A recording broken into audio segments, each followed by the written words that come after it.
Hello दोस्तों, आज हम बात करने वाले हैं जीएसटी यानी गुड्स एंड सर्विस टैक्स के बारे में। मेरे को पता है आप में से कई लोग इस बारे में पहले से जानते होंगे कि जीएसटी 1 जुलाई से रोल आउट होने वाला है इंडिया में, और आप में से बहुत से लोग एक्चुअली में जीएसटी के बारे में काफी नॉलेज रखते होंगे।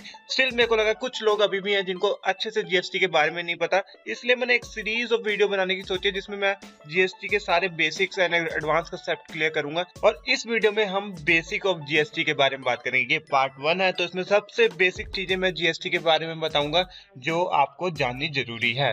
तो जीएसटी है क्या? जीएसटी है गुड्स एंड सर्विस टैक्स। तो कई लोगों के मन में आता है कि ये जीएसटी क्या एक और टैक्स लगने वाला है, मतलब जो ऑलरेडी टैक्स लग रहे हैं उसके एडिशन में एक और टैक्स है। नहीं, जीएसटी क्या है? जीएसटी क्या बहुत सारे इनडायरेक्ट टैक्सेस का मेल है। जैसे आपको करंट टैक्स स्ट्रक्चर इंडिया में पता होगा कि डायरेक्ट टैक्सेस होते हैं और इनडायरेक्ट टैक्सेस होते हैं। हमारे डायरेक्ट टैक्सेस में आता है हमारा इनकम टैक्स, और इनडायरेक्ट टैक्सेस में आता है हमारे excise duty, VAT, service tax, sale tax. तो बहुत सारे टैक्सेस जो हमारे इनडायरेक्ट टैक्सेस में आ रहे हैं वो क्या कन्वर्ट हो जाएंगे जीएसटी, मतलब कि सारा का सारा हमारे इनडायरेक्ट टैक्सेस क्या हो जाएंगे, एक टैक्स में चले जाएंगे। वो क्या हो जाएगा? Goods and service tax. तो कॉमन टैक्स लगेगा गुड्स एंड सर्विसेज की सेल पे, उसको बोलते हैं हम गुड्स एंड सर्विस टैक्स यानी जीएसटी। तो जीएसटी इंडिया में आने से पहले काफी कंट्रीज में ऑलरेडी एप्लीकेबल है। इवन पाकिस्तान में भी जीएसटी रोल आउट हो चुका है। तो ये कुछ कंट्रीज है जिसमें जीएसटी के रेट्स हैं, अलग अलग कंट्रीज हैं जहाँ पे अलग अलग रेट्स हैं। अब इंडिया में जीएसटी के रेट्स क्या होने वाले हैं? इंडिया में है 4 रेट्स होने वाले हैं, 5%, 12%, 18% और 28%। 5% होते हैं जो बेसिक नेसेसिटीज की चीज है, उनमें 5% लगेगा। और जो 12 से 18% वाली कैटेगरी है इसमें maximum goods and services fall करने वाली है। और जो हमारी 28% वाले रेट है उसमें सारी लग्जरी आइटम्स आएगी। आई होप यहाँ तक सब क्लियर हो चुका होगा आपको। अगर आपको थोड़ा सा भी डाउट हो किसी भी चीज के रिगार्डिंग हो तो कमेंट जरूर कीजिएगा, आपको आंसर मिल जाएगा। कहीं ना कहीं से तो आपको आंसर मिल जाएगा, जरूर मिलेगा। उसके बाद कुछ आइटम्स आती है जिसपे जीएसटी नहीं लगेगा, जैसे अल्कोहल। अल्कोहल पे क्या होगा? अभी भी स्टेट एक्साइज लगेगी और वैट लगेगा। इलेक्ट्रिसिटी पे भी जीएसटी नहीं लगेगा, वो स्टेट ड्यूटी लगेगी। उस पे टबैको पे जीएसटी भी लगेगा और एक्साइज ड्यूटी भी लगेगा, क्योंकि ये सॉफ्ट टारगेट होता है। सिगरेट्स, तंबाकू, इन पे तो जितना टैक्स चार्ज करो उतना ही कम है। रियल एस्टेट पे अभी भी स्टैंप ड्यूटी लगेगी, तो उस पे भी जीएसटी एप्लीकेबल नहीं होगा। अब कहते हैं प्रेजेंट इनडायरेक्ट स्ट्रक्चर। आपको बताता हूँ प्रेजेंट इनडायरेक्ट स्ट्रक्चर है क्या है। आप पहले कोई भी चीज मैन्युफैक्चर करते हैं उस पे एक्साइज ड्यूटी लगती है, ठीक है। आप कोई भी सर्विसेज देते हैं किसी को, उस पे सर्विस टैक्स लगता है। आप कोई भी गुड्स बेचते हैं किसी को, उस पे वैट, सेल टैक्स या सीएसटी लगता है। और आप अगर कोई इंपोर्ट या एक्सपोर्ट चीजें करते हैं उस पे कस्टम ड्यूटी लगते हैं। और एंट्री टैक्स, एंटरटेनमेंट टैक्स तो आपको पता ही है कि एंटरटेनमेंट पे और एंट्री पे अगर कहीं से किसी स्टेट से किसी स्टेट में गुड्स जाते हैं तो आपने लिखा होगा चुंगी बनी होती है, तो उसे एंट्री टैक्स कहते हैं। तो ये है हमारा अभी करंट का इनडायरेक्ट टैक्स स्ट्रक्चर।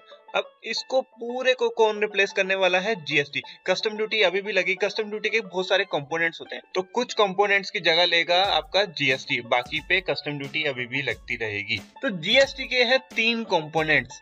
पहला कंपोनेंट है सीजीएसटी। सीजीएसटी क्या है? Central GST. As name suggest करता है, जैसे कि जो ये सीजीएसटी है इसका शेयर जाएगा सेंट्रल गवर्नमेंट के पास। उसके बाद आता है एसजीएसटी। एसजीएसटी क्या है? State GST. इसका शेयर जाएगा स्टेट गवर्नमेंट के पास। ये जो दोनों सीजीएसटी और एसजीएसटी है, ये दोनों कब लगेंगे? जब आप एक ही स्टेट का सामान एक ही स्टेट में बेचेंगे। जैसे कि हरियाणा का डीलर है और हरियाणा के ही कंज्यूमर को सामान बेच रहा है, तो उस पे ये सीजीएसटी और एसजीएसटी लगेगा। उसके बाद आता है आईजीएसटी। आईजीएसटी क्या? Integrated GST. ये लगेगा जब आप एक स्टेट से दूसरे स्टेट में गुड्स बेचेंगे तब लगेगा। और इसका जो हिस्सा होगा वो किसमें शेयर होएगा? सेंट्रल और स्टेट में बराबर बराबर, या जो भी इनका टर्म्स होगी उसमें शेयर होएगा। सीजीएसटी किसकी जगह लेने वाला? सीजीएसटी उन टैक्सेस की जगह लेने वाला है जो सेंट्रल के पास जाते थे, जैसे कि excise duty, sale tax, service tax, उनकी जगह लेगा सीजीएसटी। ऐसे ही एसजीएसटी किसकी जगह लेगा? जो हमारे स्टेट के पास टैक्सेस जाते थे, like VAT, purchase tax, entertainment tax, luxury tax, entry tax, जो ये सारे स्टेट के पास टैक्सेस जाते थे वो उसकी जगह लेगा एसडीएसटी। जो हमारी सेंट्रल की रेवेन्यू थी वो सेंट्रल के पास रहेगी, जो स्टेट की रेवेन्यू थी वो स्टेट के पास रहेगी, और जो दोनों के पास शेयर होती थी वो आईजीएसटी में आ जाएगी। तो जीएसटी के कंपोनेंट्स को इस तरीके से बनाया गया है कि सेंट्रल को भी नुकसान ना हो, ना ही स्टेट को नुकसान हो। अब आपको मैं एक एग्जांपल लेके समझाता हूँ कि इंटर स्टेट सप्लाई क्या होगी और इंटर स्टेट सप्लाई होगी क्या होगी।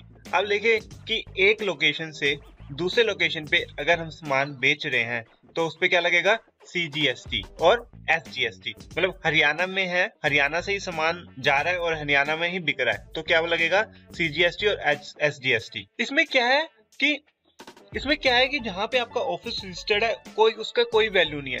आपका सामान कहाँ से बिका है और कहाँ पे जाके बिका है वो रिलेवेंट है। तो इसमें सिंपल है कि from one state to that state only. अगर दूसरे स्टेट में जाता है तो नहीं लगेगा CGST और SGST। इसी तरह अगर हम हरियाणा से पंजाब में सामान बेचते तो IGST लगता। IGST ऑब्वियसली हायर रेट होगा क्योंकि CGST और SGST का कॉम्बिनेशन होगा। आपको एक और बात बता दूं, जो ये दोनों पे टैक्स का रेट है वो सिमिलर होगा कि अगर SGST और CGST को ऐड कर ले तो वो IGST के इक्वल ही होगा। तो इसमें क्या, इसमें भी वही है, delivery of goods is important, कि अगर स्टॉक भी ट्रांसफर कर रहे हैं ना हम एक ब्रांच से दूसरी ब्रांच में, तब भी आपको IGST देना पड़ेगा। और इंपोर्ट्स के केस में आपको बेसिक कस्टम तो देना ही पड़ेगा, प्लस IGST भी देना पड़ेगा। जैसे मैंने आपको पहले ही बताया था कि कस्टम ड्यूटी नहीं चेंज होगी, कस्टम ड्यूटी के आगे जो उनके पार्ट्स होते हैं ना, CVD वगैरह, उसकी जगह IGST आ जाएगा। इसी तरह सर्विसेज पे भी, सर्विसेज अगर एक स्टेट से उसी स्टेट में ट्रांसफर हो रही है तो CGST और SGST लगेगा, सॉरी। और अगर एक स्टेट से दूसरे स्टेट में जा रही है तो IGST लगेगा। अब क्या है प्रेजेंट सिनेरियो क्या था, अब आपको डिटेल में एग्जांपल लेके बताता हूं मैं। पहले क्या था, एक रॉ मटेरियल मैन्युफैक्चरर कंपनी थी, वो मैन्युफैक्चर करती थी कोई गुड्स, तो उस पर वैट लगता था और एक्साइज लगता था। आपको एग्जांपल है 100 रुपए की वैल्यू लेके चलते हैं, उस पर 10 रुपए एक्साइज ड्यूटी लगती है और 11 रुपए वैट लगा था।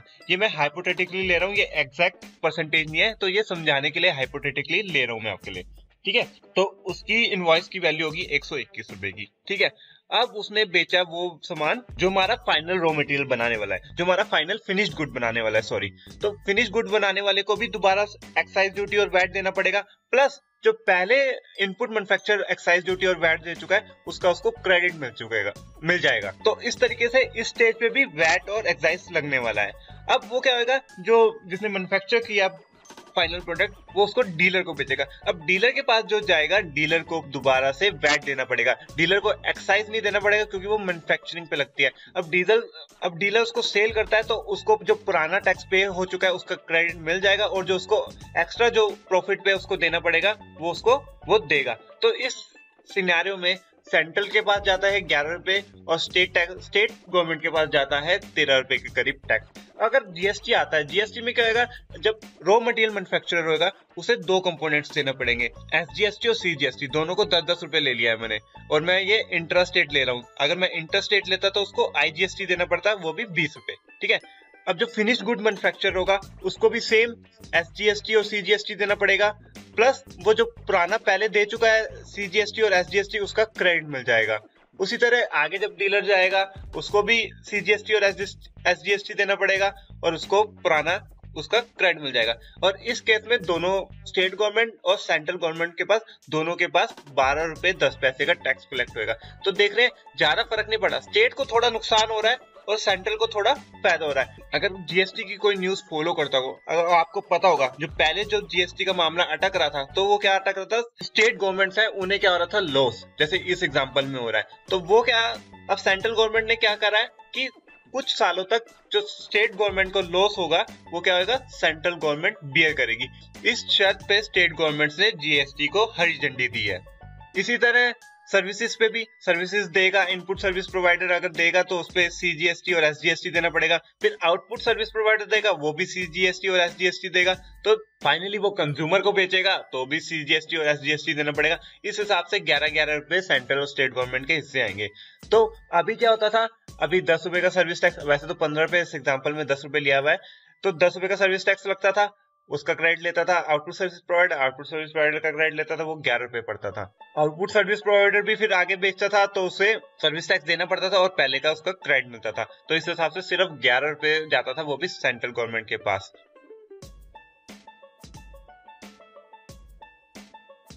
तो GST के बेसिक्स में फिलहाल इतना ही था, पार्ट 1 है ये। इसके बाद मैं सीरीज ऑफ वीडियोस लेके आता रहूंगा, पार्ट 2, पार्ट 3, जिसमें मैं कुछ एडवांस कंसेप्ट समझाऊंगा आपको GST के। अगर आपको वीडियो अच्छी लगी हो तो प्लीज सब्सक्राइब कीजिएगा, और अगर आपके कोई क्वेश्चंस हो तो प्लीज कमेंट कीजिएगा। तब तक के लिए bye bye, signing off for the day, take care.